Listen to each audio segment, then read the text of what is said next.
All right. Hey, how's it, everybody? It is 5 p.m. West Coast time, 2 p.m. Hawaii time, and 8 p.m. over on the East Coast. 7 p.m. for all our Central Time folk. And it looks like we have a Central Time folk hanging out in the chatterbox. That would be Rick hanging out, wanting to tell us a construction joke. But nah, he's still working on it. There we go. Alrighty. Shock also in the house. That would be an East Coast person, though. So, let's see here. Oh, Rick, perfectly appropriate joke for today. Whale stream tonight, so what do you call a whale that can fly? A pilot whale, of course. Of course. And I'm super stoked that we've got the bad jokes flying, but it looks like my volumes are less than ideal. So, let's fiddle, shall we?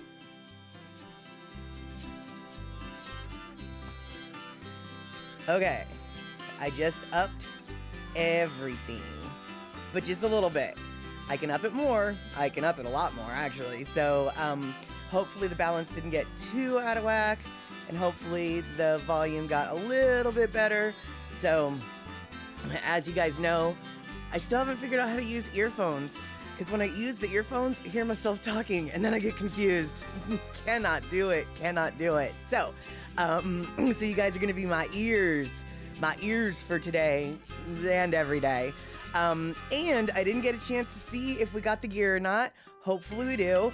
If we have the gear, you know what to do. If we don't, well, then there's nothing to do. So, okay, so now the music is a little bit louder, but I'm maybe not. Okay. All right.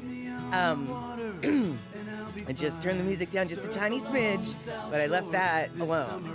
Yes, indeedy. All right, now that we've got some details, why don't we just get this party started?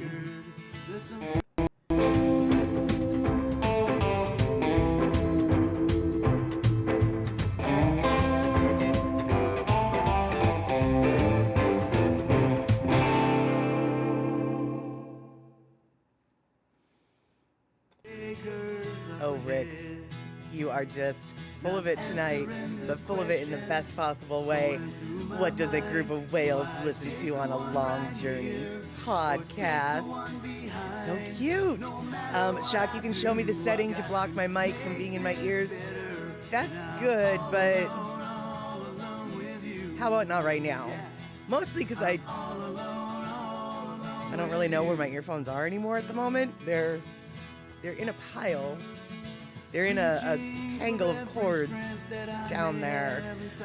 So we're just gonna pretend like I don't know where they are, so we just can't do them. There we have it. Yeah, that's my little bit of a liar thing today.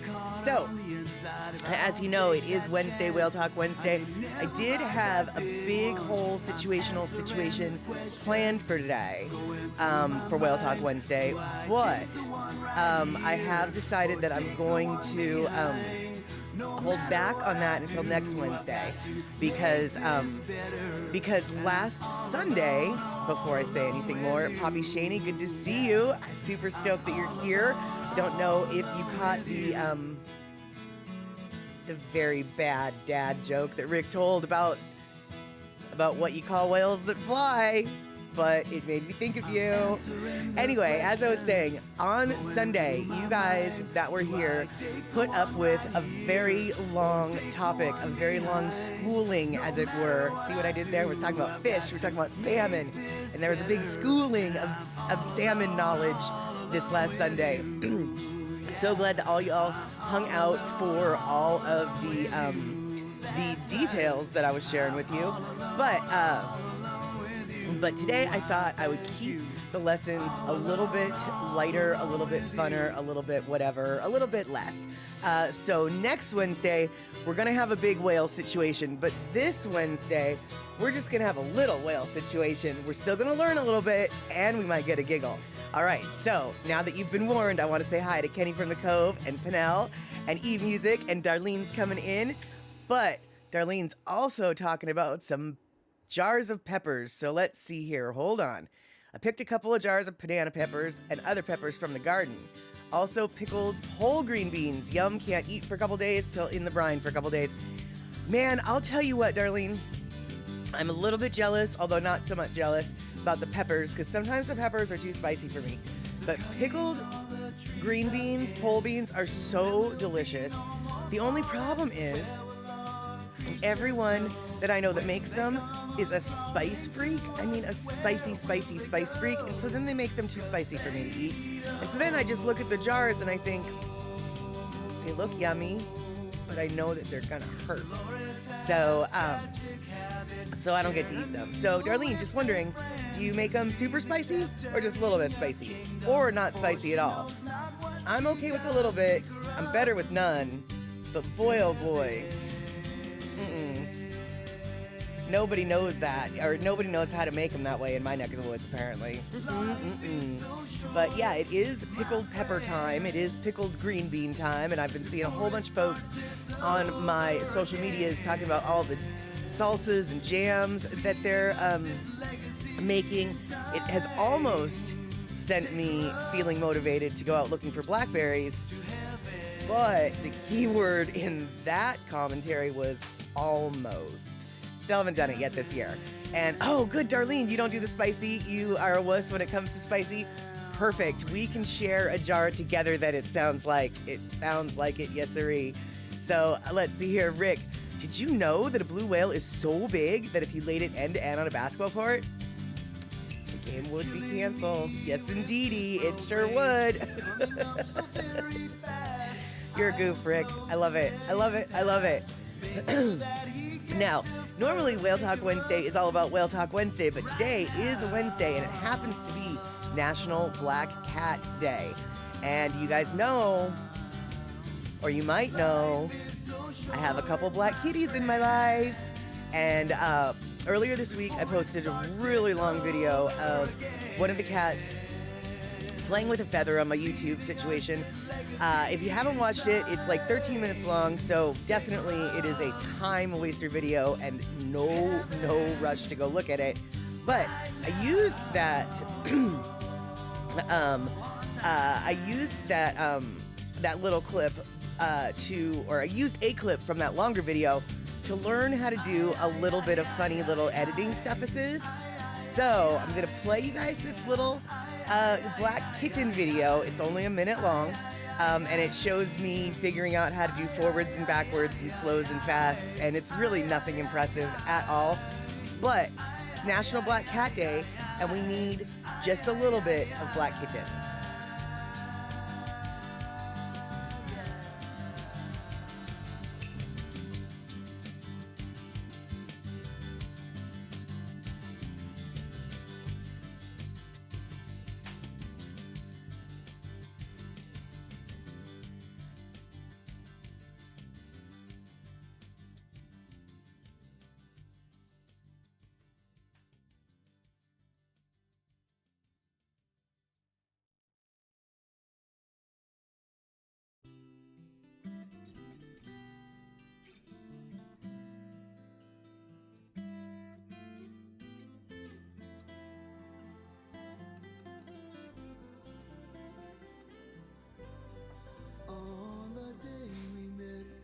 I didn't like the words you said.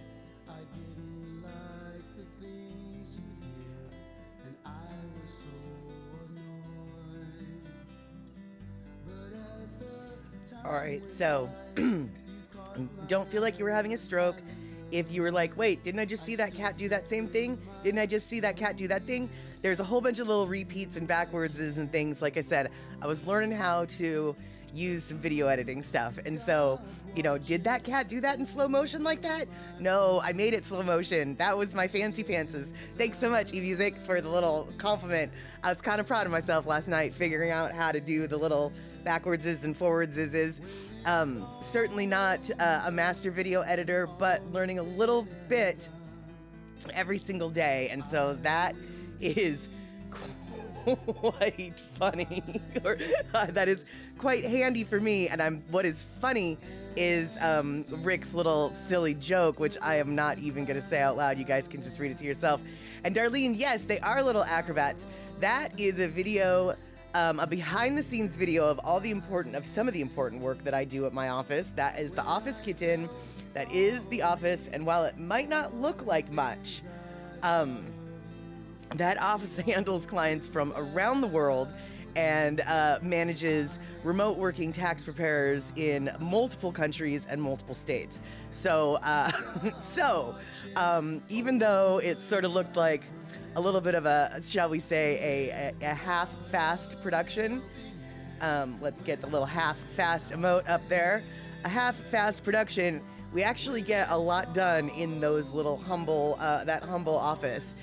And so, all right, so while we were showing that, though, it looks like Tareen is doing well, which is the kitty that Pinnell has. But what I really wanted to talk about was Kenny was saying he got his first taste of purple hull peas from sister-in-law's garden last Sunday.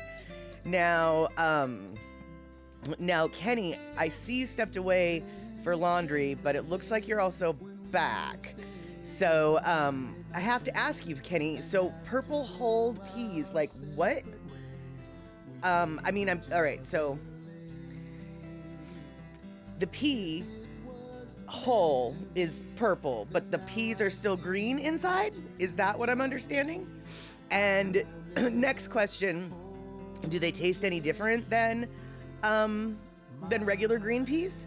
And Darlene, I wonder if you say that you don't have a lot of let's see here.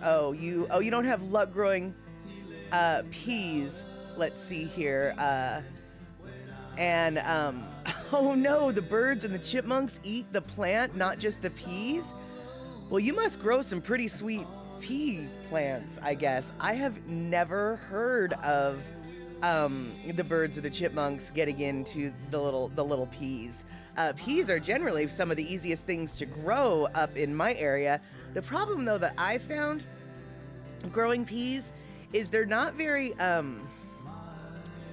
juicy. Like, the peas, they're sort of drier and powderier than what you can get in the grocery store, like in the bag of frozen peas, I mean, it's not like peas are juicy, but do you guys know what I mean when I say they seem drier? And so I generally don't like homemade beans, homegrown beans, because they just don't have the right texture for me, the way like the commercially grown ones do. I don't know if it's the variety. I don't know if they have some magic voodoo powder that makes the peas better. And so Darlene says, yeah, there's purple beans too, so it wouldn't surprise me. Yeah, well, that's actually that's what I was thinking, because I know that there's purple beans, and I know that there's like green. There's beans that are both purple and green. My boss grew those a couple years ago. They were pretty good. In fact, she had one section that were all just the green string beans, and then the one that was the green and the purple string. And we did a taste test, and they were definitely different flavor. I mean, they both tasted like green beans, but then next to each other, it was just like, wow, these have a very different green bean flavor. And let's see here. Shock is saying immature green peas are different from beans, but they're mostly just younger and older versions of the same plant. What? That doesn't make any sense. I mean, they look the same, but they're... What do you mean by that, Shock? I'm very confused. I mean, I know that, like, if you leave the green beans on too long, the inside bean of the bean gets so big that the outside bean of the bean acts as a whole for the most part. And I don't like them. I don't like green beans when they're like that. I like green beans when they're kind of immature. But peas and beans are two different. Peas and beans are totally two different plants. Am I confused? I mean, I know I'm confused. So, let's see here.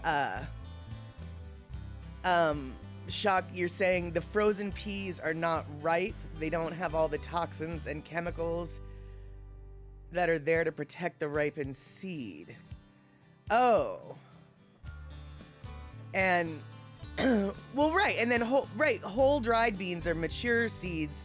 They have to soak and cook, right? But string green beans are different than beans, because I like green string beans. I don't like beans. And hey, Photo Luke, so good to see you. Let's see. It looks like oh yes, Picola tea, lurking from Kauai. Nice. I am a bit jealous, but that's okay. I'll survive. I've survived before. And Shock, don't feed you lima beans. Go on Snap. Yeah, I definitely don't like lima beans. Lima beans, and that other one, red kidney beans.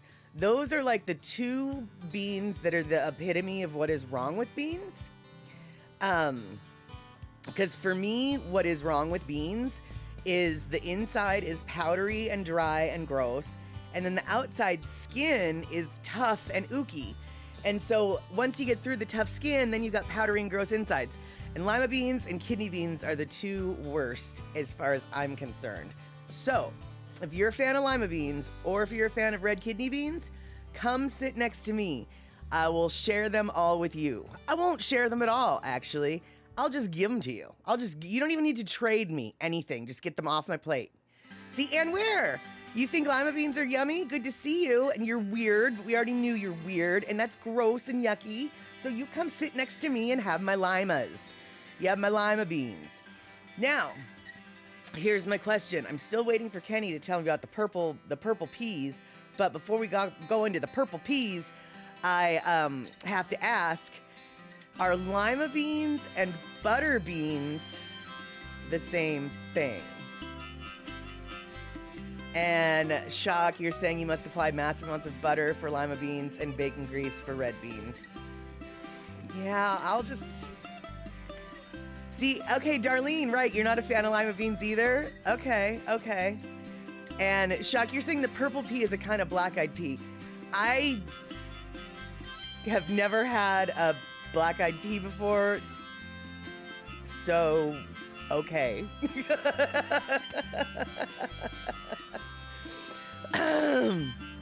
Let's see here. Kulika 1965, good to see you. And those are not properly cooked. I don't know what you're referring to as not properly cooked, but I'm gonna guess you're thinking that whoever made the lima beans didn't make them right, because I'll bet you think lima beans are good when they're properly cooked. Or maybe you're talking about red beans. I don't know. And have I ever had Hoppin' John? No, never in my life. Wouldn't even know what that is. And where just sock it to me with you're weird. We already know you're weird. Yep, I don't pull any punches. Well, the reason why I don't pull punches when it comes to being weird is because I probably wouldn't like hanging out with you if you weren't just a little bit weird. So it's always good to be the little bit weird. And Kulika, okay, you're just talking about beans in general. All right, that makes sense. Although some beans though, like, what are the kind of beans that they make the usual standard refried beans from? Are those pinto beans? Like, pinto beans aren't that... They're not as powdery as other beans, if that makes sense. Let's see here. And your general opinion, Shock, of ripened dried beans is they not good for you? All right, then.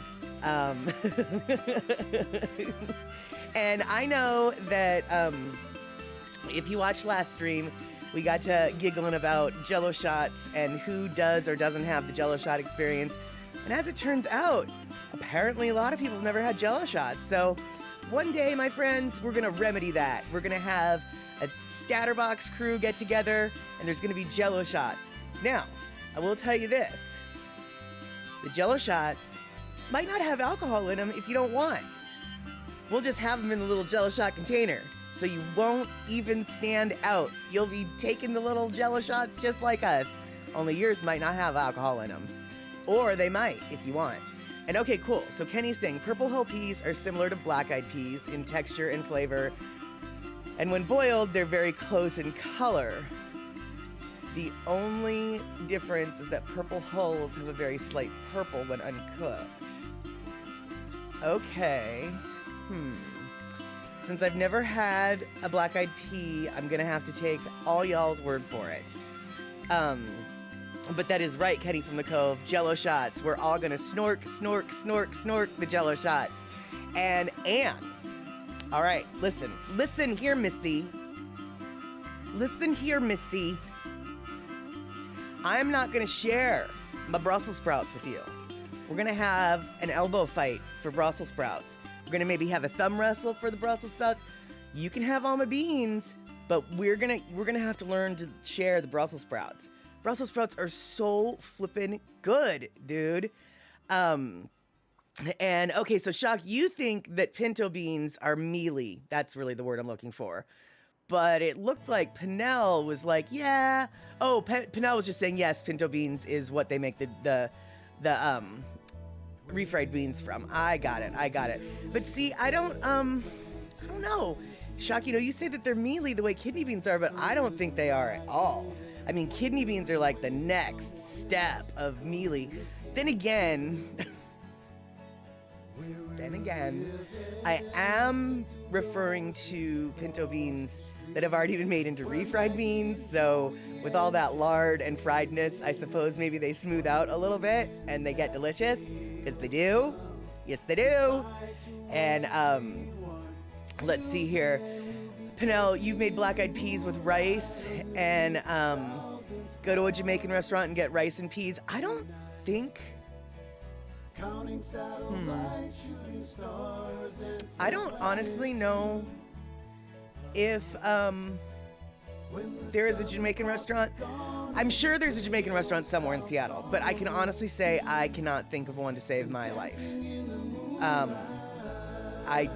Yeah, that's just not, that is just not, yeah. And okay, black-eyed peas with rice is called Hoppin' John down here in the South. Got it. See, yeah, we just don't, no, we don't. The Pacific Northwest does not have a lot of Southern type foods. I did actually see this one map. It was on YouTube. There's this guy, he's sort of a comedian YouTube content creator who does It's a Southern Thing. And he pulled up this map of like the 10 best barbecue cities in the United States, and Seattle was one of them, and he took great offense to that, and I was just like, I am equally offended, sir. I'm offended on your behalf. Now, I will be the first to admit there are great barbecue restaurants in the Seattle area, but Seattle is not one of the top 10 best barbecue places in the entire country. I refuse to believe that. I refuse to believe that. And Picola Tea's Southern Kitchen in Tacoma, fairly authentic, so they might have the black-eyed peas. And yeah, Kenny from the Cove, yeah, that is correct. I have never had black-eyed peas, and I did know that you're supposed to eat them on New Year's for good luck. But now, okay, you guys, Kenny admitted it. We all know now. It's Kenny's fault. Last time I didn't have my New Year's black-eyed peas was in 2020. And we all know how that year went. Okay. All right, Kenny. Thanks. You know I'm just joshing with you, my friend. You know I'm just kidding. Hey, C Honda, good to see you. People are making fun of me, sort of, because I don't know what a black-eyed pea is, and there you go. And Pinnell, kidney beans are great in chili. No, they're not.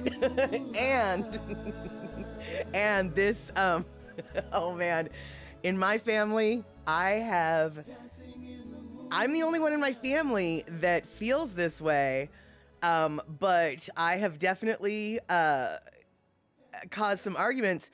Beans don't belong in chili. And I say this because apparently in a past life, I used to be from Texas. Now, I don't have proof of this, obviously. Yeah, I don't have my ID from Texas, but in a past life, I'm pretty sure I used to be from Texas. And I know from that life that beans do not belong in chili. Kenny from the Cove, you got my back on this one? You got my back? You got my back? And let's see here. E-Music, most refried beans in restaurants are made from reconstituted powder. That doesn't surprise me, but the refried beans actually that I'm referring to, I'm 97% sure aren't from reconstituted powder, because generally there's still bean chunks still in it. Like you can still see the whole bean, you know? It's just kind of smushed. But on the other hand, reconstituted powder can do miracles, and so maybe they do have the little dried whole beans. I would not actually be surprised. But the refried beans that I like the most are from like, you know, real Mexican type restaurants, and so I'd like to think they've got authentic ones, but that doesn't mean they do. And let's see here. So Shakalak, the Chili Appreciation Society forbids beans in competition chili. Exactly. But yeah, most everybody, Darlene, puts beans in your chili. Everybody does. But I mean, my mom did too. It was red kidney beans, and I spent the first part of my every chili meal we had. Spent the first part of the meal just picking all the beans out, and then I was left with half a bowl of chili while everybody else got a whole bowl of chili. Yeah, exactly. There we go. Poppy Shaney, you're picturing me in a cowboy hat and a leather vest saying, howdy, y'all. Yeah, well, hey, you know, my dad was from Indiana, and his greeting to anyone and everyone throughout my whole life was howdy. So howdy is something that you might hear coming from a mouth. In fact, there's this one internet content creator. His name is Bo. Well, it's not his name, but he goes under the name Bo, the fifth column. And every single one of his videos, he starts out the exact same way. You know, well, howdy there, internet people. It's Bo again. And today we're going to talk about, and then they talk about whatever. And I swear to God, every time I start my own stream, I have to totally remind myself that I am not Bo of the fifth column, and I am not supposed to start my stream like that. But actually, I have almost started my stream on numerous occasions. Well, howdy there, internet people. And then it's like, well, it's not Bo again. So there you go, because I'm not Bo. Let's see here. Kulika 65, I'm a heathen. Well, I think we already are. Did we not already know that? You love beans and the chili. Screw the rules. Well, you know what, man? That's cool. More of your chili for you. You don't got to share it with me. See, it all works out in the end. It's more for you. More for you. Darlene, oh my God. You can make a good one, but Rick makes a 16 bean chili. Good 16 bean chili. Rick, you better mean there's only 16 individual beans in that chili. 16 beans? There's not even 16 beans in this world. Okay, I know that there is, but 16 bean chili? What? Let's see here. Panel, you used soy flakes and beans with a tiny bit of hamburger in your chili when you're very poor. Yeah, no, that totally makes sense. And especially, you know, to stretch out the protein, I can see why and how people use beans or the soy flakes or whatever.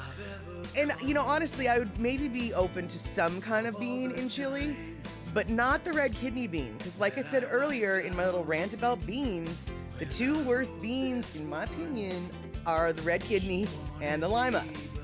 Saying. Seahonda, beans are the main dish on the party bus. All right, that's true. I guess that's probably true. Hey, Cindy, how are you? We are talking about beans, and more beans, basically. And Kenny from the Cove, thank you for the 200 biddies. That is awesome. And Shock, exactly. I would tolerate only 16 beans in the chili. I have a feeling that it's more than just 16 beans in the 5-gallon batch, though. I have a feeling it's probably 16 varieties of beans. Let's see here. Shock, you have a friend who grew up poor in the South, and the only thing he will never do again is to eat beans. Yeah, I can appreciate that. And Picola tea, Gary makes better than Zippy's chili with choke ingredients. Well, yeah, okay, but is one of those ingredients beans?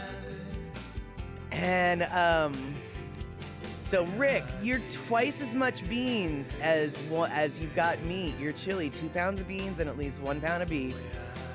Oh, Cindy, you're gonna be eating none of my chili then, Sydney, because my chili ain't got no beans in it. But you know what? Chili without beans in it, like, you really have to get the spices right, because if you don't, then suddenly it's just like, well, this is just sort of like a meat sauce, you know, an Italian meat sauce on noodles or whatever. Yeah, Poppy Shaney, let me tell you, I think we've all been singing beans, beans, the musical fruit. The more you eat, the more you toot. The more you toot, the better you feel. So eat beans at every meal. At least that's what I've been singing in my head. And Photo Luke, you want to know why guys are more gassy than women? It's really not fair. Let's see here. Kalika, okay, key to chili peppers is peppers right out of the garden. Try black beans and garbanzos. Okay, now see, you just hit upon something. I do like garbanzo beans. I like garbanzo beans a lot, actually. I think one of the reasons why I like them is because they don't have the gross skin that the lima and the other one I'm talking about has. The red kidneys. Yeah, Picolati, I had a feeling when you said that the chili had choke ingredients that it had beans. I had a feeling. And let's see here. Yeah, exactly, Chuck. Meat sauce, no noodle, which is fine, but that is sort of sometimes what my chili ends up. It's like, oh, or another thing is sometimes I make it and it's like, well, this is sort of just like a sloppy Joe. Like, I need to do something with this because this is not the chili I thought I was doing. And let's see here.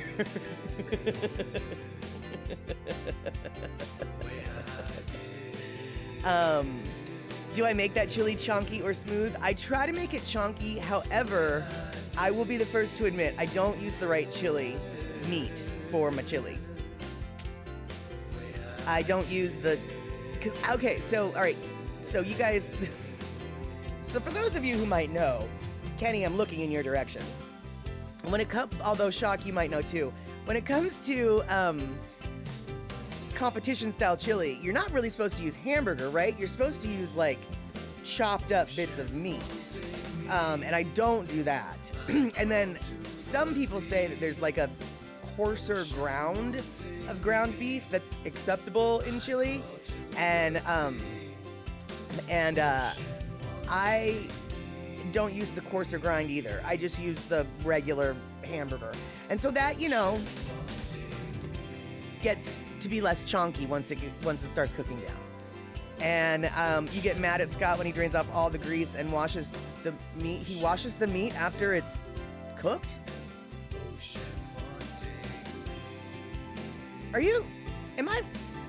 What? Oh. Help me, Shock. Are you saying that after the meat is cooked, he washes the meat? Yes, it's an abomination. I agree. And then, okay, so Kenny from the Cove, the meat in chili should be coarsely ground beef. Okay, see, now I heard that it was technically not supposed to be ground, just very chopped, but specially grind for the chili. Yeah, see, and I don't use that coarser grind, so I've already broken many chili rules to begin with. Shock, just water, no soap. Yeah, I had a feeling. I mean, I hoped. But I have to say, wasting the grease, though, that makes me angry, too. Because, yeah, you got to save the grease. And let's see here. Kulika, you might use Italian sausage to make you don't care for beef or cheaper. Okay. I don't know how competition chili people would feel about Italian sausage in the chili, but that's okay because you're not in a competition. And I agree, exactly, Darlene. The grease gives it the flavor. You need the grease to disperse you need the grease to cook the spices up before you really... Well, I'm not going to tell him how to cook, but I can tell him right now that he doesn't know how to make chili right. I don't know how to make chili right. But even I know that's not how you do it. And, So let's see here. Oh, you guys are giving Rick the tips for how to find his good bean combos. There we go. So Scott took a curry to a chili contest once and got a very good rank, but I don't think he won on the technicality. Yeah, probably not.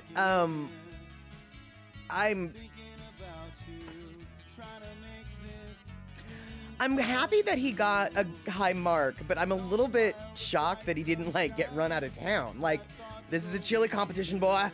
What you bringing curry here for? But you know,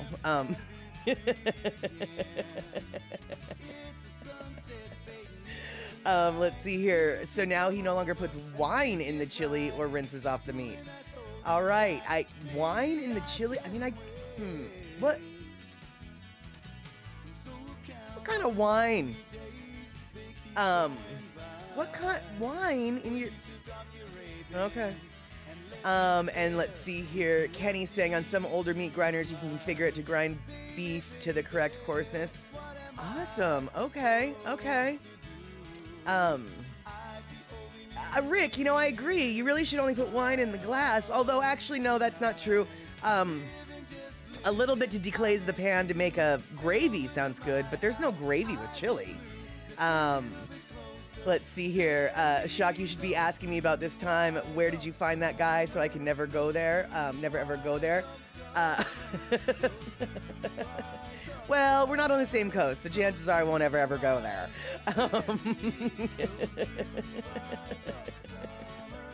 Yeah, and you know, you're right, Shock. Chili kind of is gravy. Speaking of gravy and chili and what people call gravy, apparently, like, Italians refer to the tomato sauce as gravy.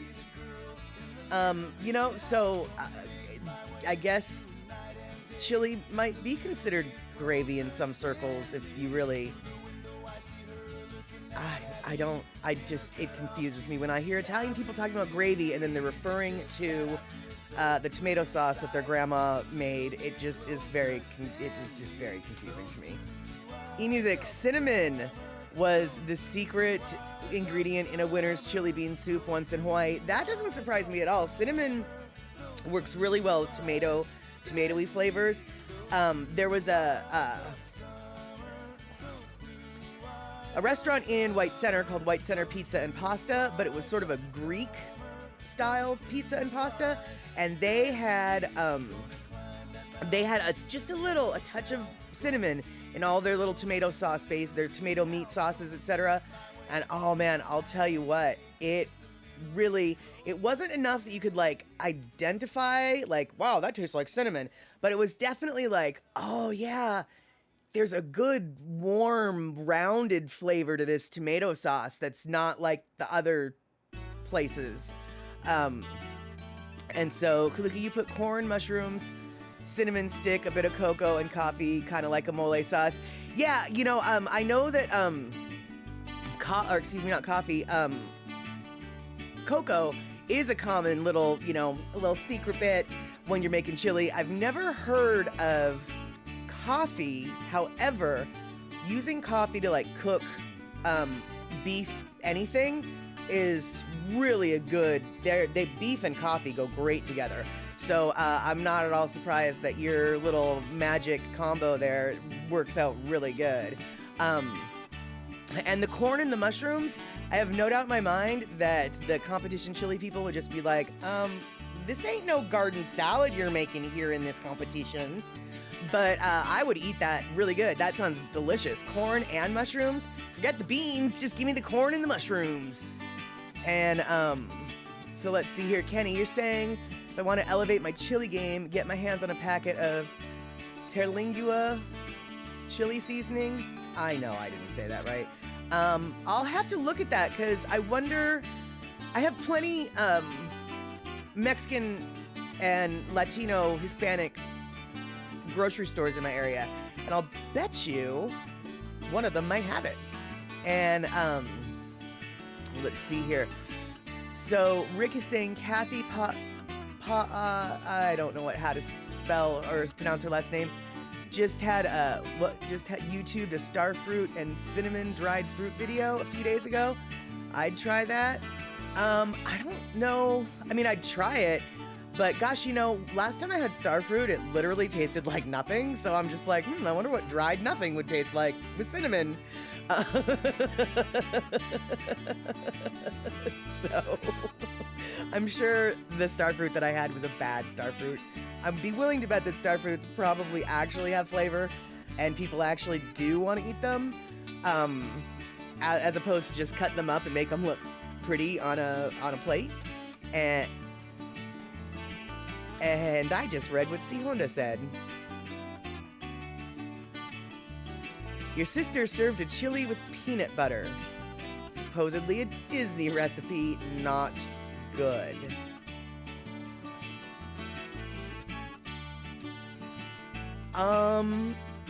Yeah. I mean, I have so many questions, C. Honda, but I'm just going to start with the simplest one. Crunchy or smooth peanut butter? Because if you're gonna, because to me it seems like smooth would be the logical, but like you're already going into the world of what are you thinking? So what are you thinking? Was it was it crunchy or smooth? Well, Shuck, yeah, okay, so there you go, Shuck. Peanuts are beans, and that's right, so they shouldn't be in chili.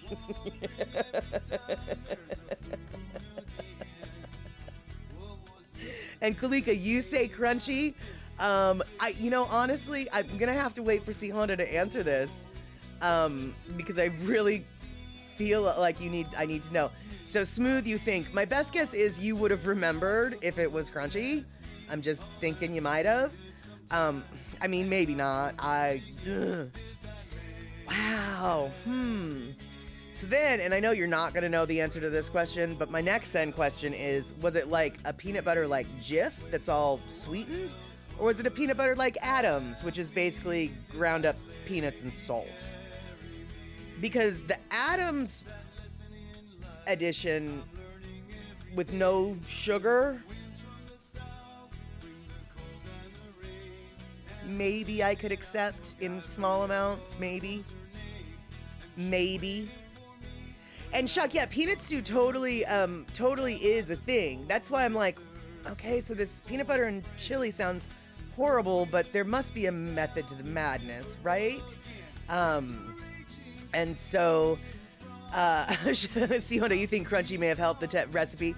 And or Justin's original, it's not sweet, fairly savory. Yeah, I've never had Justin's original. The only thing of Justin's I've ever had was their maple syrup almond peanut butter or almond butter.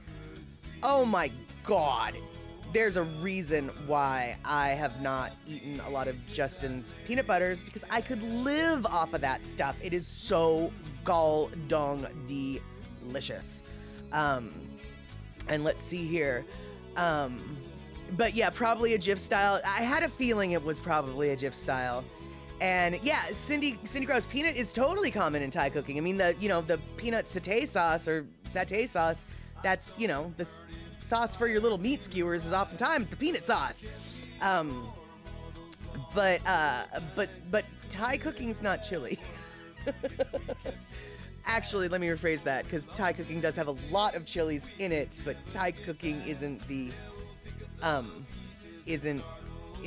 doesn't have a version of chili like Texas has. And Kenny, Terlingua, Texas, original home of the annual Texas Chili Cook-Off competition, down by Big Bend National Park. There we go. Okay, perfect. And where you can't have the almond butter in the house, it's gone too quickly. Yeah, totally. Bacola tea. What's for lunch? Peanut butter and chili sandwich. Nope. And okay, so Kenny from the Cove is coming in with somewhat support for the peanut butter in the chili, because he's had it. It was meh. And it looks like Terry in Scotland is here. So hey there, Terry. So good to see you. And And let's see here. Meanwhile, peanuts and tomatoes and peppers and potatoes, that is true, are all New World foods, but good luck finding Asian food without them. Well, that's not necessarily true. I can't really think of very many Asian foods with potatoes. That being said, I have no doubt in my mind that all y'all are going to be like, what about this? What about this? What about this? What about this? But I can't think of any Asian food with potatoes in it, so... But you're right, the other stuff, the tomatoes, the peppers, yeah, that's all about, yeah, that's all, that's definitely Chinese food. Well, not just Chinese food, Asian food in general. But Chinese food has a really good scrambled egg and tomato breakfast dish that I just love. And let's see here. Peanuts are legumes, not a bean. I thought that beans were legumes. Boy, I really don't know what I'm talking about. I thought that legumes and beans were the same thing. And Anne, yeah, I think you're totally right. There's peanut butter in this chili. You're gonna like it, kid. I think that, yeah, there's some logic to that. And oh, Terry in Scotland's been to Terlingua on a geology field trip once. You took a photo of your professor sitting atop a mountain of beer cans there. Nice. Hey, Rick, you are just full of them today. Full of bad dad jokes. Let's see here. Oh, sorry. Oh, there, you meant it. Okay, so peanuts are not a nut. It's a legume, a bean. Got it. Right. Yeah, because I think nuts are technically supposed to be from trees, right? And peanuts are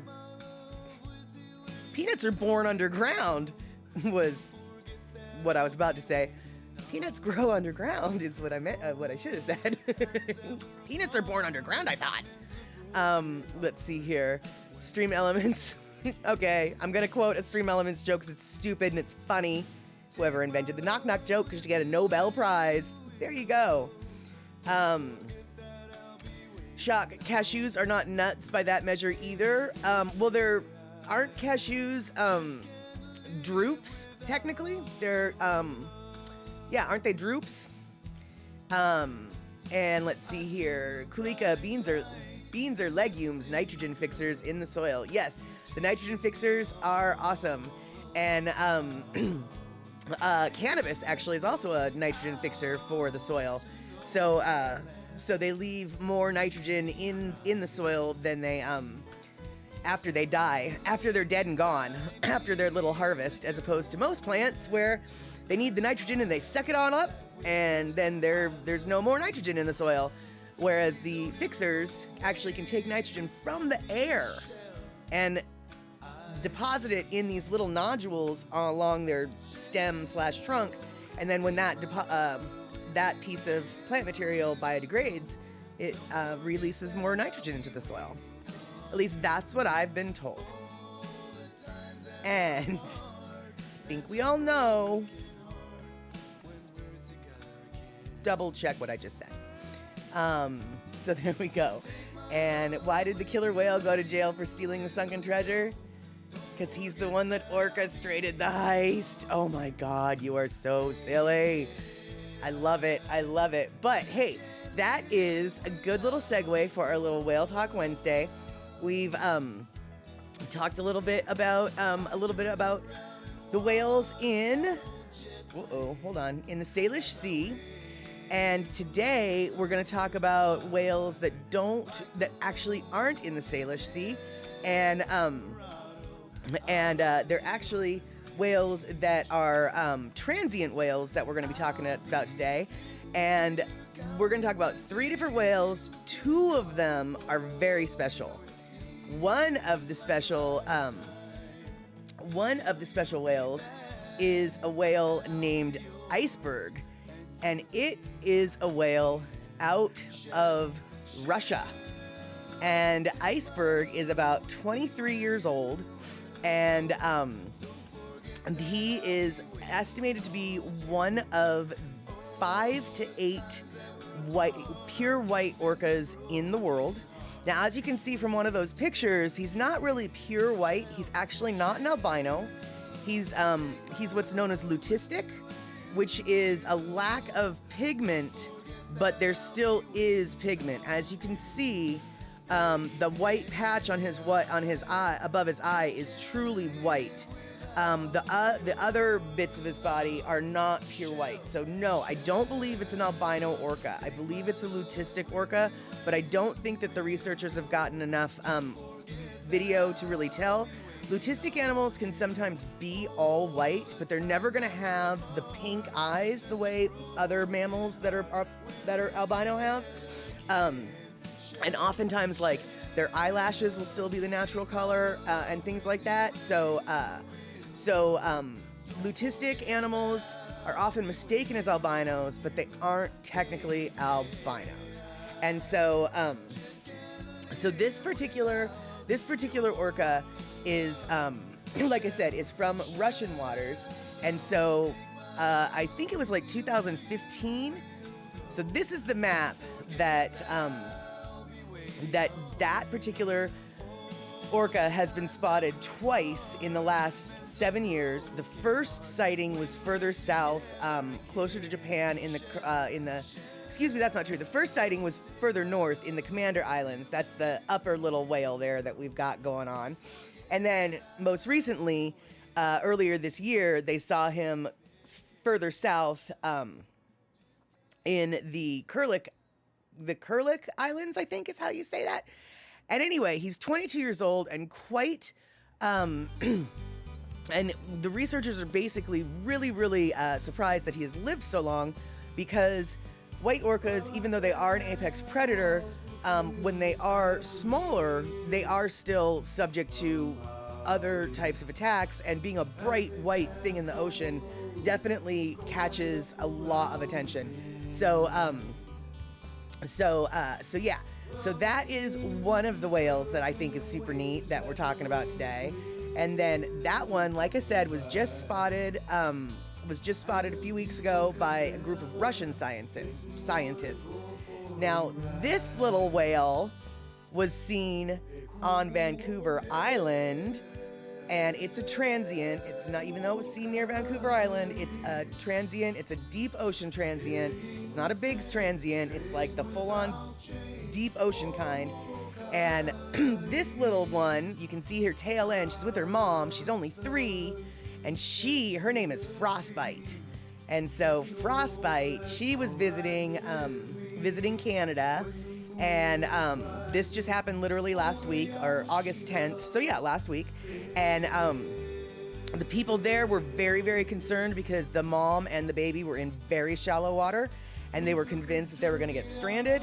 But as anybody who's watched the stream before with other whale shows, we have seen videos where whales can get into extremely shallow water with no problem. So even though they were worried, like, when I was reading the article, it's like they were in 3 feet of water, and I was just like, 3 feet of water is fine for an orca. 3 feet of water is, is not even a problem for them. And as it turned out, it was not even a problem for them. And so this little baby, she was seen up here at the northern part of the Vancouver Island, which is kind of weird because that's kind of far inland for a whale like that. Normally, this whale, the last time this whale was seen, was on the Farallon Islands, which is that red dot just off of San Francisco. And that was just a couple months ago that Frostbite and their mom had been seen. And Frostbite's pod regularly spends its time as far south as Mexico as well. So these are like the deep ocean dwelling orcas, and basically, two of them are the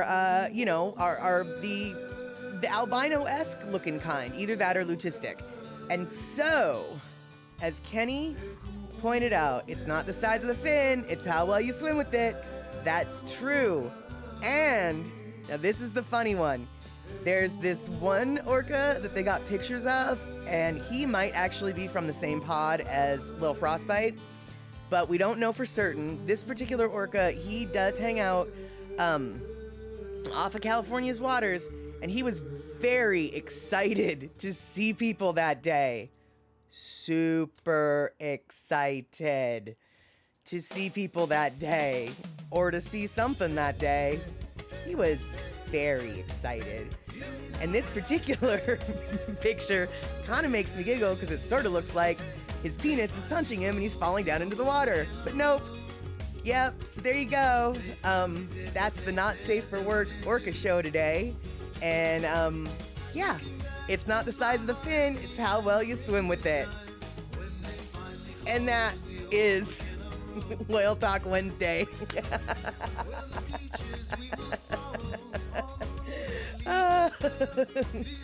So there we go. That was Whale Talk Wednesday. And Kenny from the Cove, would traditionally pigmented orcas try to cull the off-colored babies from the pod? Apparently not. It would seem no. Frostbite is 3 years old, still around, and Iceberg, they're estimating, is 22 years old, still around. So no, it would seem that they just, you know, oh, you're one of my babies. All right, we'll just hope for the best for you. Yeah, so yes, Bacola T, that is his. It's a giant earthworm. Yep. Shock. Hopefully Twitch won't consider that nudity. I didn't even think about that.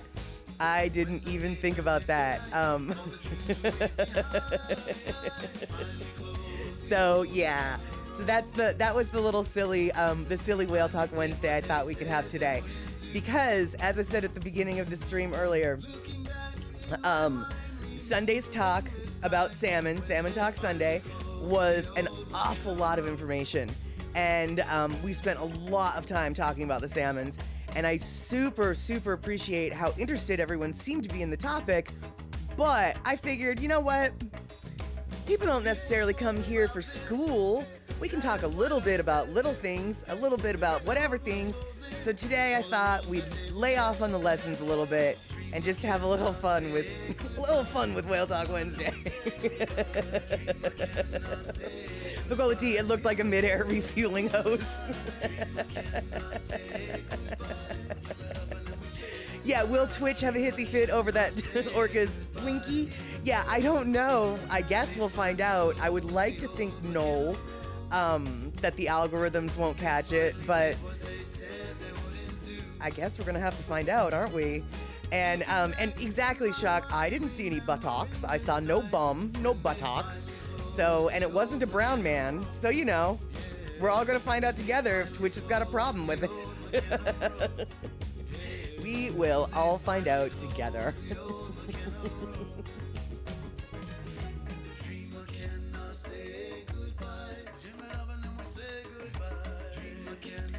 Excuse me. Yeah, so, oh no. I went and did something and then I went and forgot to do it. So I had something that I thought I was going to show you, but it's not on my stream deck, so I don't know if I will be able to show it to you. And Cindy, they wouldn't know an orca Winnie if they met one. Yeah, let's see here. Rick, on patrol, no bots lurking from my view, so should be safe. And the orca makes you feel a little bit self-conscious. Well, you shouldn't feel self-conscious, Kenny, because, as you said, it's not the size of the fin, it's how you use it. And let's see here. Hey, Gina, how you doing? Good to see you. We are sitting here winding up Whale Talk Wednesday because we had a little funny picture that I guess I'm going to show again. So cover your eyes, you guys. Cover your eyes. We're going to see it again. This was a whale that was very happy to see everybody.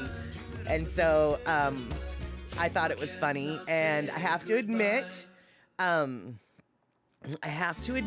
that I did not find these on the internets myself. It was Marmac who sent me a little message. She's just like, this was funny. And so I was like, it is funny, and I'm gonna snag those pictures. And and where On a whale watching tour, one doesn't know where to look. Oh, the horizon is so beautiful. And let's see here, Darlene, Rick and you went to one of your favorite Mexican restaurants called Aztec. Had delicious stuffed palamos, rice and refried beans, and of course a margarita. Absolutely. I think now, is it Aztec or is it Azteca that you went to? Because I think if it was Azteca, that is like a huge chain across the country as far as I know. Because we have Azteca we at least used to have Azteca in my town. I think we still do. After the pandemic, it's so hard to know what restaurants are still around. But yeah, Azteca is a very fun place, and I've heard that their margaritas are great. I myself cannot do the margaritas because the margaritas have tequila in them, and sometimes tequila agrees with me, but other times my body is just like, nope. I smell the tequila, and it is not getting any further than this. Nope. And that's usually my body's response to tequila, so I hear margaritas are really good. I hear they're good. And Darlene, no, okay, so it's not a big chain, it's a more traditional place. Okay, cool. And Rick, you're saying it is Azteca, but it's a local guy. Gotcha. Got it. Okay. And let's see here. Okay, so Pinnell, Terry's got the bus going now. So hold on, oh no, I'm not on where I thought I was gonna be. I thought I was gonna be in mod view, but I'm not in mod view. Remind me, you guys, because I'm super crummy at this, like so bad. Remind me, if Terry is still running the farty bus when we finish, then remind me to do a raid because I'm super bad at raiding, and Terry is basically the best raider in the world, and so we definitely need to go raid Terry, especially after all this talk of beans, the musical fruit. Gina, before you got here, and before the whale talk, we were talking about beans and chili, and so there you go. And Rick, no margarita for you, but you had a Dos Equis Amber. All right, fair enough. You know, I don't drink Dos Equis anymore, and it really is too bad because it used to be a good beer, but one day I went to this Mexican food place, or actually I was getting my car worked on, and while I had time to spare, I was like, let's go get lunch. So I went to this local Mexican place. I got a chili relleno, and I got a Dos Equis. And let's see here. Yeah, and so I ate them. They were good. They were very good. But almost by the end of my meal, like, I was not feeling good. And I can tell you right now, the food that I ate had nothing to do with me not feeling good. Like, this was.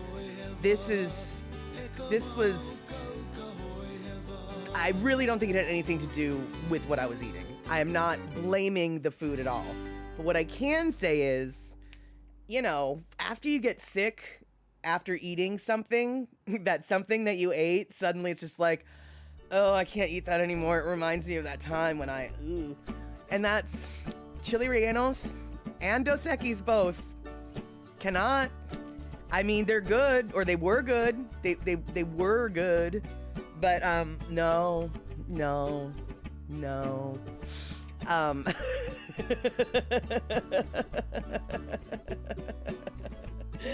No, so I'm sorry your appetite has gone waning there, Anne, but that's okay because we might actually get it back because I have something lined up here that I was thinking we could talk about, but we got distracted on beans instead.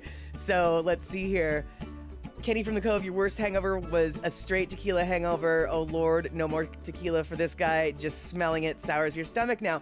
Exactly, and it doesn't really even matter. I mean, obviously hangover sick counts, but even if it's just like food poisoning sick or stomach flu sick from something different, it's like that last thing just is a no-go anymore after the last thing, right? And let's see here. Darlene, you're picking up what I'm laying down. We won't go into the details, but I know what you're talking about. Exactly. And let's see here. What Pacola T says, Tequila may have taken Gary and me one night from just friends to friends with. Oh no, to friends with, I'm assuming. Oh yeah, never mind. La la la la la. Isn't that funny how things like that happen? And suddenly you're like, Jose Cuervo, you are no friend of mine.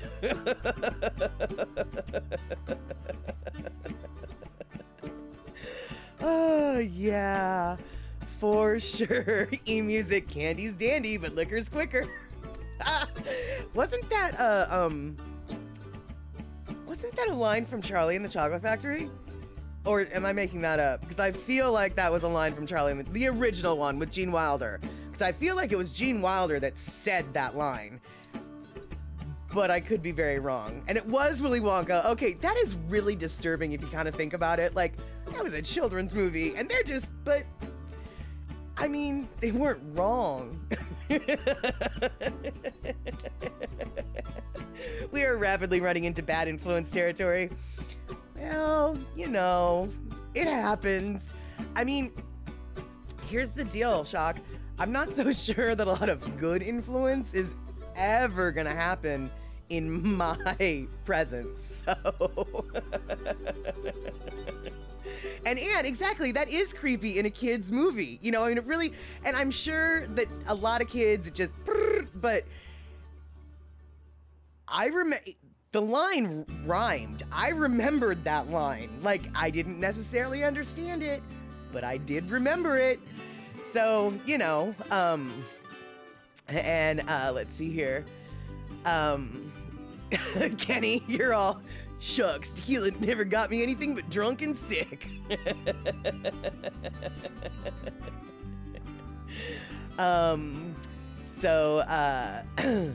Yeah, no, you're right, Chuck. The kids didn't get it, I'm sure.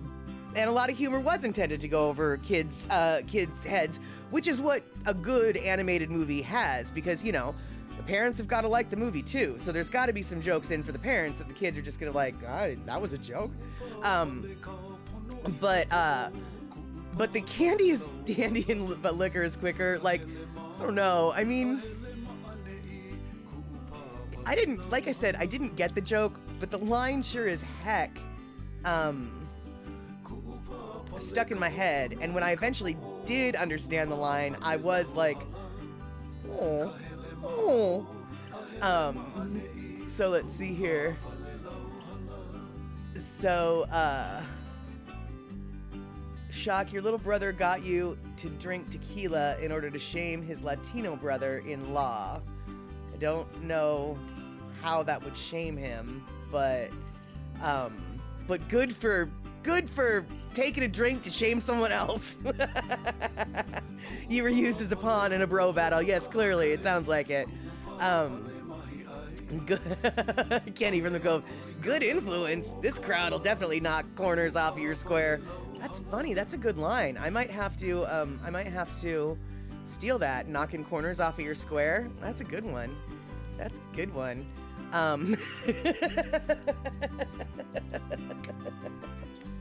Willy Wonka movies are creepy, and I'm not talking about the free Willy Wonka photos earlier, says Anne. That's funny. And yeah, I had a feeling that Lazaro probably, whoever your brother was trying to shame into doing it, I had a feeling they were not going to fall for the trick. Not even fall for that trick. Let's see. So, okay, so we were talking about, you know, beans and things like that, and what makes a good bean? Not much, according to me. But and then we're talking about other things and stuff, and and I'm gonna show you other things and stuff in a minute. But first, I'm gonna giggle at Rick. How do you get a computer drunk? A screenshot of tequila. Nice. So, all right. So instead of talking about fermentation of the bean or whatever of the bean, I want to talk about the foods you guys have in your area. Like Rick and Darlene was saying, they just had, a nice meal at their Azteca. But I looked up some stuff and things, and I know that they've got other local chains in Wisconsin that are pretty much Midwest based. I know that Texas has got local chains that are, their own thing. So I was thinking we could talk about the different local chains that you might have in your area that you love. And Pecola T thinks that beans and tequila is the perfect combo. I'm not so sure I agree, but that's okay. And beef chow fun with fermented black bean sauce. Nom. All right, I would eat that. That sounds good. But I would also eat a Whataburger. They have special ketchup, and I like it. And we don't have Checkers out here in the Pacific Northwest, but we do have Checkers frozen French fries in the 7-Eleven freezer section. And I tried them once, and they're not very good. They're too spicy for me. So I was just wondering, yeah, Darlene, you sure do have Culver's here in Wisconsin, and you've got Quick Trip too. Now, I've never been to a Culver's, but apparently they have this frozen custard thing, and I want to go there because frozen custard is superior to traditional ice cream. They might be fighting words, but I'm using them. And yeah, I just want frozen custard. And Gina, exactly. Beans and tequila just sounds like an explosive combo. I totally agree. And Kulika, tequila is good for you. You must pick something better than Jose Cuervo. Try Terramana, Dwayne Johnson's tequila, Onolicious. Okay, right on. So I really, as much as I don't like tequila, I am fascinated by it because tequila is almost like scotch in a way, in the sense that, how it's aged and the region that it's made from and blah, blah, blah. You can end up with some crazy differences in tequila. I mean, I've had this tequila, I had a neighbor who collected tequila, and he would go to Mexico almost every year, and he'd bring back bottles that you couldn't get in the United States. So I've had a wide variety of tequila on my lips because I don't really necessarily want to drink it, but like after he insists you try it a quadrillion times, it's like fine. And dude, I'll tell you what, this one particular one, if someone hadn't told me that it was tequila, I would have bet money that it was scotch. It was syrupy. It was deep gold, very, very unique. So you're right, Kulika. You really just, have to figure out what tequila you like, because they're so different. And let's see here.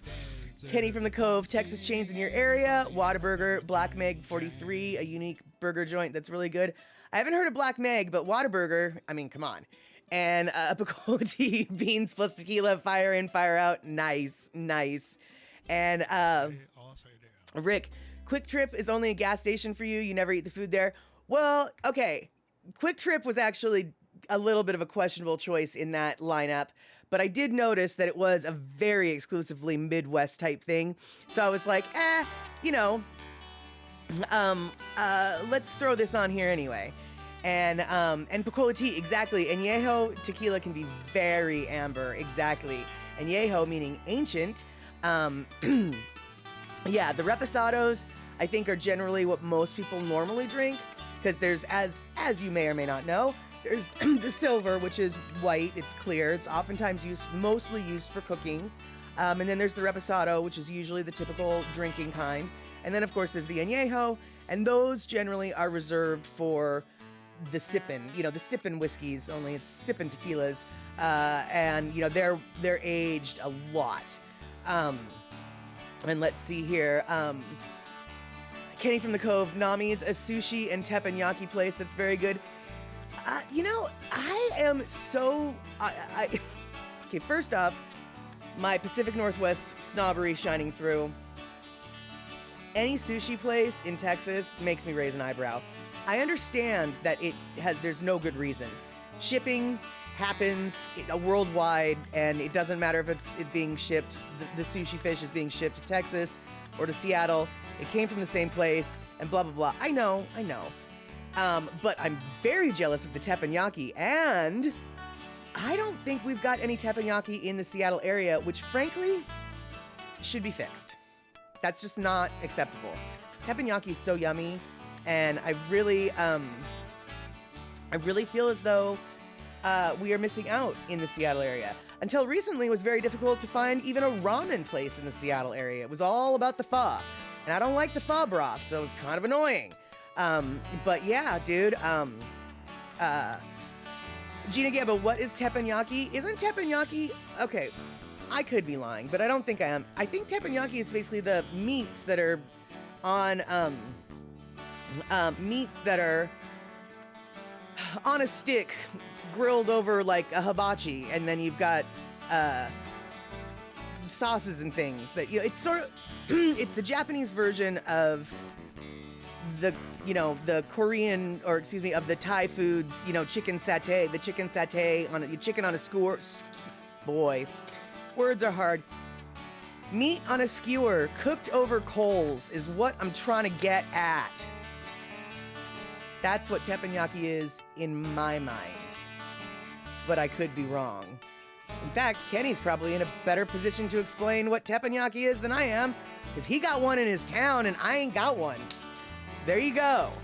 And is the idea of the words Texas and sushi together sketchy to me? Yeah, just a little bit.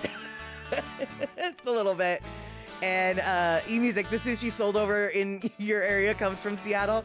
That doesn't surprise me. That doesn't surprise me at all. And in fact, actually, just so you guys know, the very first sushi to go that a grocery store has ever sold in the United States was started in the 40s at Uwajimaya in Seattle. So Seattle can boast as having the very first sushi boxes, bento box type thing of sushi that you can, buy it and take it to lunch or whatever. So yeah, Uwajimaya was the very first grocery store to ever do that. And it was like apparently in the 1940s when they went and did that. And okay, Kenny from the Cove, I'm not making this up. Teppanyaki refers to the variety of stuff that's either grilled on a huge flat iron grill or cooked over coals on skewers. So yeah, generally like meats on skewers. And when I say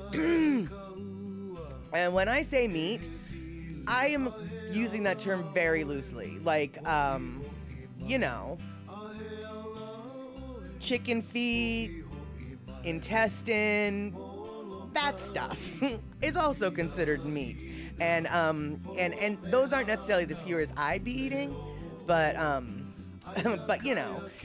eMusic, aren't the owners there from Hawaii? They might be. Honestly, I don't know. Uwajimaya's has been such a part of the Seattle landscape for so long, and they have since actually expanded into multiple other locations in the Puget Sound area.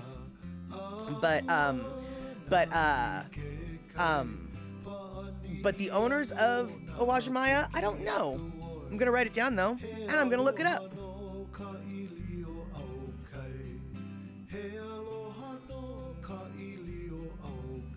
All right then, I have made a note of it. We'll find out. We will find out. And Pakolati Uwajimaya is like a foodie Disneyland for you. Yeah, exactly. It is.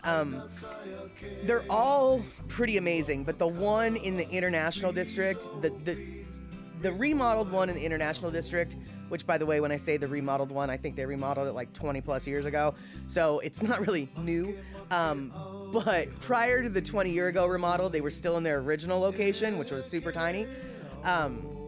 But yeah, that huge remodel where they've got the food court and they've got the everythings and then they've got food stands in front.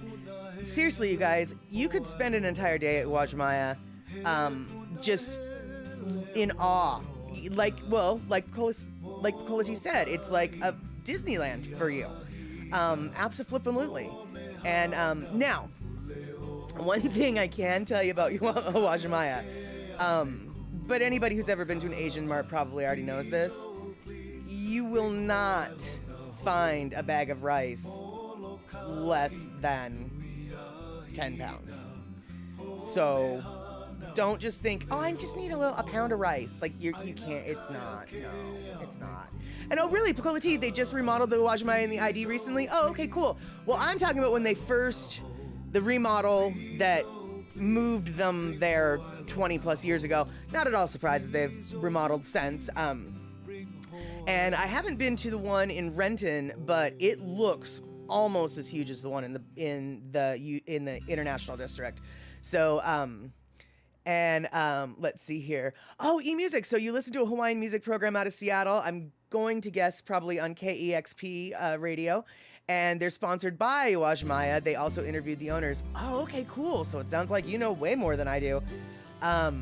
So let's see here. Oh, Cindy Krause, you're going to go to Woodstock 34 at Lady Tie-Dye's Saturday.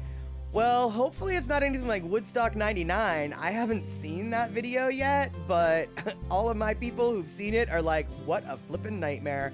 So yeah, for sure take pictures and send them. And if I have permission, I will be showing them on this stream. So, you know. So, yeah, you know. And let's see here. Kenny from the Cove. You tried to make sushi once. Who knew that food that was so ugly could be so ono? Well, clearly you didn't make your sushi right, because sushi is supposed to be beautiful. But making sushi is hard, dude. So yeah, no matter how it looks. Exactly.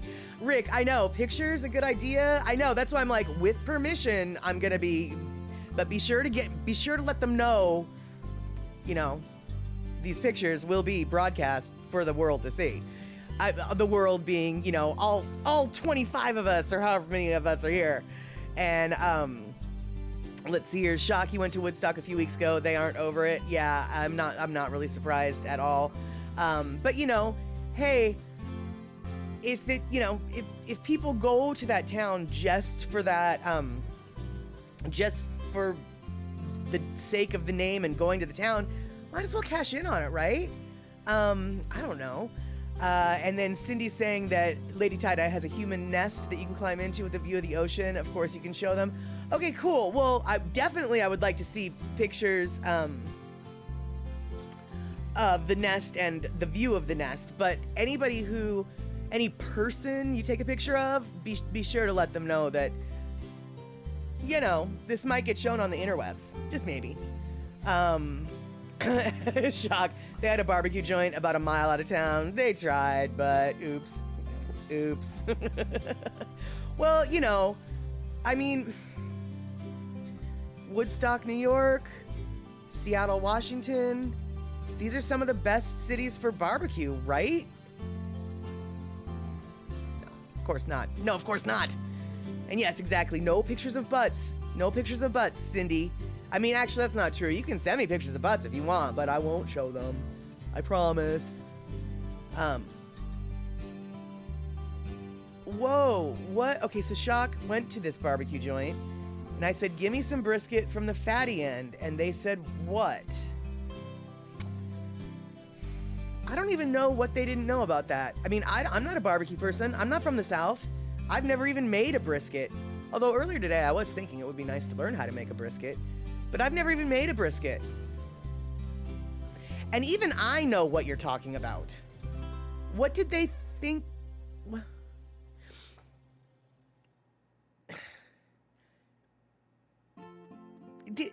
So what, did they just not have brisket? Did they not have? So they had brisket. If it's not squishy, it's no good. Well, yeah, exactly. It's just dry and leather if it's not squishy. So they did have the brisket, but they didn't know what you meant by off the fatty end?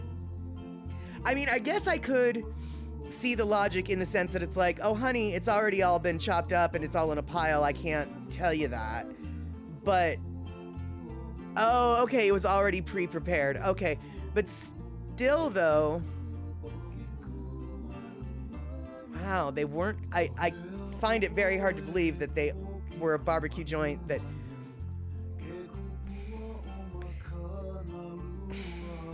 your story disturbs me, Shock, a lot.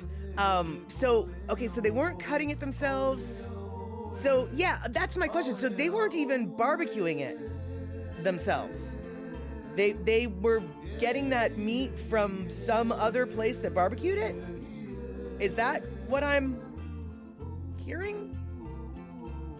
And oh no, vegan barbecue. Yeah, I guess they need something, but no. Sous vide bags. Oh no. And exactly, Anne, if you can't smell the smoke in your clothes when you leave the barbecue joint, it's not good barbecue. No, exactly. No. All right, so I think we've all come to an agreement here that Woodstock is not the best city in the United States for barbecue. I think we can all walk away from this stream knowing full well that we did good work here. We did good work here. We have discovered an imposter barbecue place that no one shall ever go to. A mile outside of Woodstock. It's not happening. Don't go there for barbecue. Just don't. There we have it. All right, so we've got about 3 minutes till the end of the stream. Let me see, is Terry doing Terry things? It looks like Terry is doing Terry things. So I would like to raid Terry. However, I can't remember how to raid because I never raid. So how do I raid? Do I go, don't I do something and then I do something else?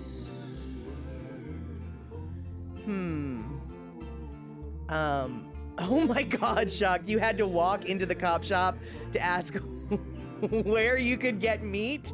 That is hysterical. Oh my God, that is hysterical. Okay, so that's what I need to do. I need to go raid. No, I didn't know. God, you guys, I don't know how to raid nothings. Terry in Scotland. All right, so we're going to be raiding Terry in Scotland in just a second or two, but before we leave to go on the raid, I want to thank you guys for hanging out. I want to thank everybody who donated biddies, and on Saturday we're going to have a movie. I'm not quite sure what the movie is yet. It might be Popeye, it might be Whip It. We'll find out. But you'll be the first to know once I'll be the first to know, I guess. But you'll be the second to know once I know. So there we have it. And all right, you guys, I think it is time to raid on out. Maybe we'll see if that worked. I don't think it did work. All right, Cindy, thank you for the 100 bits. And there we go. But no, why didn't it work? So wait, what? Raid, and then Terry in Scotland, right? Okay, guys, we're gonna try it one more time. Oh, I guess I did it right that time. All right, so thank you guys for hanging out. Thank you so much for chatting about beans and stuff. And yeah, thanks for hanging out. I'll see you guys later.